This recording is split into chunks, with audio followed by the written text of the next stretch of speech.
Hi, Oklahoma. It's Richard, Channel Richard from YouTube. My name is Patrick Yovanov, or PY is what my nickname is.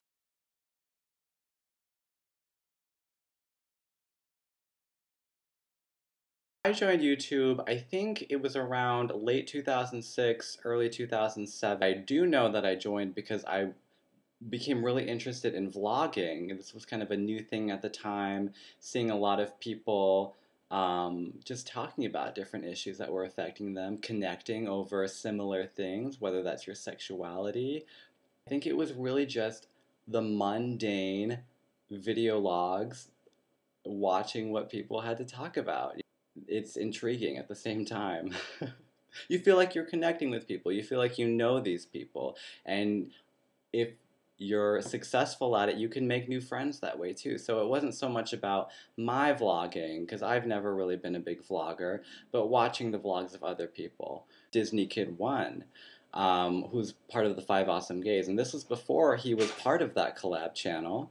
Five different gay guys talking about uh, whatever is going on in their lives. And I just thought he was funny. I thought he was relatable. I thought he was interesting and fun to listen to, and I wanted to be his friend.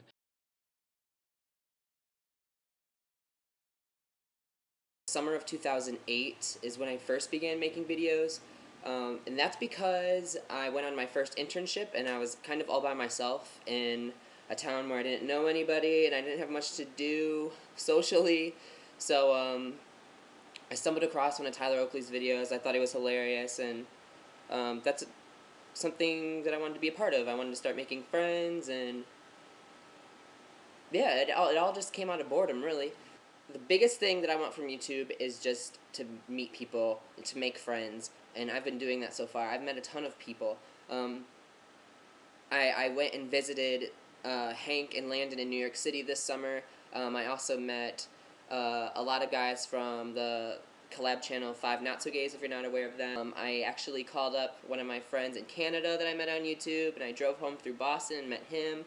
I'm meeting up with people in Chicago in a few weeks. It's amazing, and I feel like I could literally call up tons of people from all over the world at this point and have anywhere to stay, shoot shit with anybody. It's been awesome. You make a lot of incredible contacts because you're just finding like-minded people that have your interests.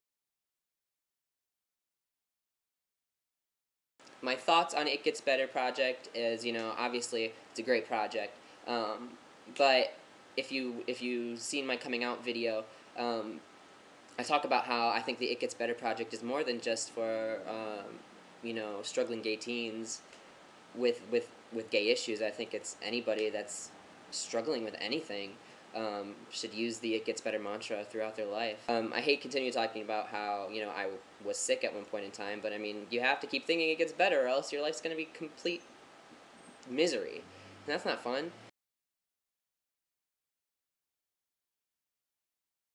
I think it's a fantastic message to send to our youth. It gets better. I think it's necessary right now with the epidemic of queer suicides.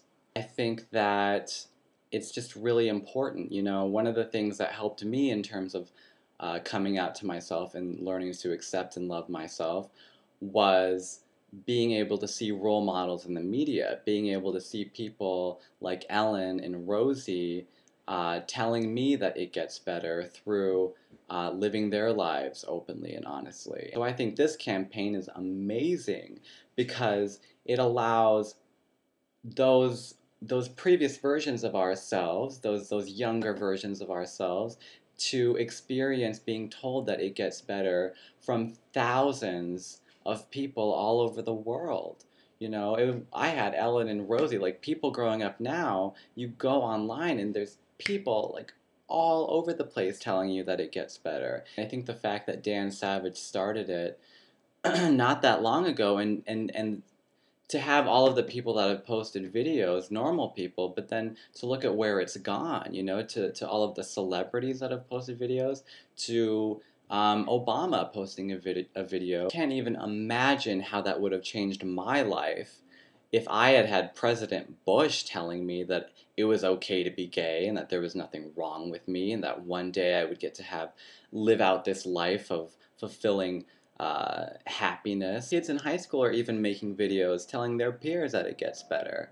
So that's when you know it's really come full circle, is when it's not just the adults telling the kids it gets better, the kids are learning to tell themselves that too, which is the whole point.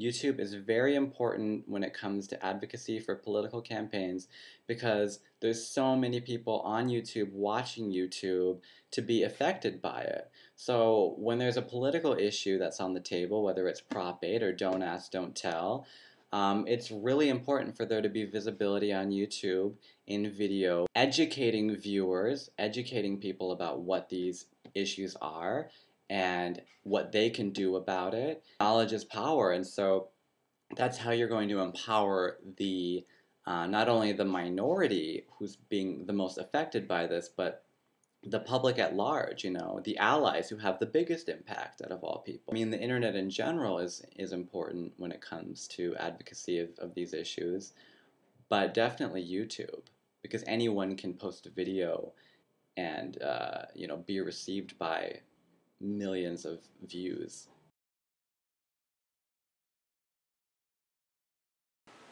Yeah, I think it's great. I mean, you can see through the explosion of the YouTube, it gets better videos. They're getting millions of views, and I think they're really helping people out. And things like Twitter and Facebook, it just kind of all combines to make this person that you do find on the internet more real. It shows that they're, you know, living their life elsewhere, doing things, and it's not just, you know, surface on the internet every once in a while as a character. They actually live lives, and they're real people. So I think it helps. I think it definitely helps. It's amazing to see that through social media such as YouTube and Facebook and Twitter and all these other outlets that we're able to reach out to a mass audience and actually spread messages and maybe even touch someone.